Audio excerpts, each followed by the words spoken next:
प्रणाम मेरे प्यारे देशवासियों, मैं आपका लाडला खुश आपको सदर प्रणाम करता हूँ। तो आपकी सेवा में नई कहानी लाया हूँ।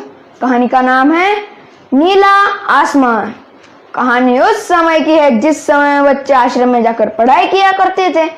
उसे गुरुकुल भी कहते हैं। बच्चे गुरुकुल में ही रहते थे, वही उनका खाना पीना भी था। गुरुदेव बच्चों को पढ़ाई के साथ साथ तरह तरह के शस्त्र विद्या भी सिखाते। गुरुदेव बच्चों को जंगल जंगल घुमाते और उन्हें हर तरह के मुकाबलों के लिए तैयार करते। वेदों का ज्ञान, भौतिक ज्ञान भी देते। गुरुदेव बच्चों को कभी कभी गांव में भीख मांगने भी भेजते।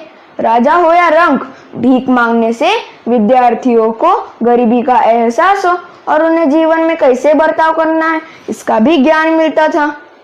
गुरुकुल के इस आश्रम में नारायण नाम का लड़का था। सीधा साधा भोला नारायण गुरुदेव का सबसे प्यारा शिष्य भी था। एक रात गुरुदेव के पांव दबाते दबाते नारायण ने पूछा, गुरुदेव अगर आपकी आज्ञा हो तो एक सवाल पूछूं? गुरुदेव हाँ बोले। तभी नारायण बोला, गुरुदेव एक आदमी जब अपना घर बनाता है तो अपने घर की छत गिरे ना तो दीवार खड़ी करता है।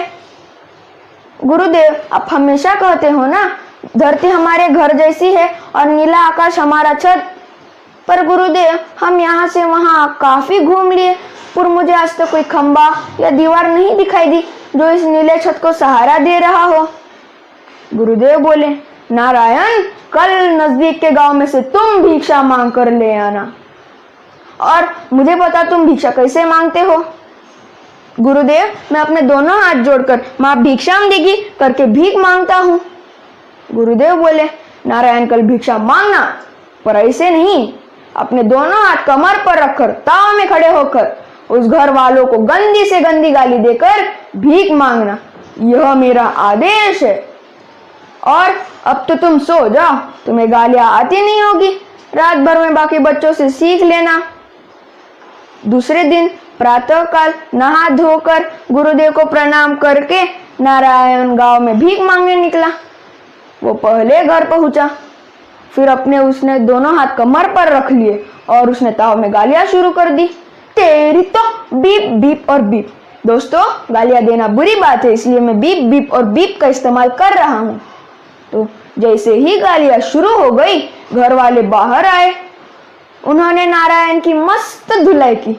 अब नारायण ने सोचा गुरुदेव के आदेश के बाद पहला प्रसाद तो मिल ही गया। अब दूसरे घर वही गाली और फिर मिलती थी गालों पर लाली। नारायण घर घर घूमा, उसने दी गाली से बड़ी गाली। लोगों ने भी उसकी की मस्त धुलाई। उसके नाक कान फूट गए, संवारे हुए बालों की हालत तो देखने लायक बनती थी, उसके कपड़े तो फट ही गए। बेचारा गुरु का आज्ञाकारी शिष्य अपना काम करता गया। दूसरे घर आखिरी घर में भीख मांगू और गुरुदेव के पास जाऊं, ऐसा नारायण ने सोचा। अब वो आखिरी घर पहुंचा। वो घर काफी खूबसूरत था। आंगन में गोबर की विपाई की थी, वही तुलसी का पौधा भी था। बाजू में ही खूबसूरत रंगोली और घी का दिया जो जल रहा था। अब नारायण तैयार हो गया उस घर वालों को गंदी से गंदी गाली देने के लिए। उसने घर वालों को आवाज लगाई, तेरी तो बीप बीप और बीप। कुछ समय बाद घर से एक आवाज आई, रुक जाओ बेटा। एक माई अपने हाथों में भोजन की थाली लेकर बाहर आ गई। नारायण भी कुछ समझ ही नहीं पाया। सारे गांव वालों ने उसे मारा, पर एक माई ने उसे भोजन भी दिया और माफी भी मांगी देर से आने के लिए। नारायण भागते भागते आश्रम पहुंचा। जैसे ही वो आश्रम पहुंचा उसने गुरुदेव को सारे बातें बताई। अब गुरुदेव मुस्कुराते हुए बोले, नारायण कल तूने ही पूछा था ना नीले आसमान को कौन संभालता है? बस अच्छे लोग ही इस नीले आसमान का छत सहारा है। तो दोस्तों मोरल ऑफ द स्टोरी यही है कि अच्छा शिष्य वही जो गुरु की आज्ञा का पालन करे। और मुझे ऐसा लगता है कि आप मेरे अपने, जिनके वजह से ये नीला छत टिका है। कहानी अच्छी लगी तो लाइक करना और अगली कहानी के लिए सब्सक्राइब करना। आपका लाडला खुश। जय श्री राम, जय हिंद।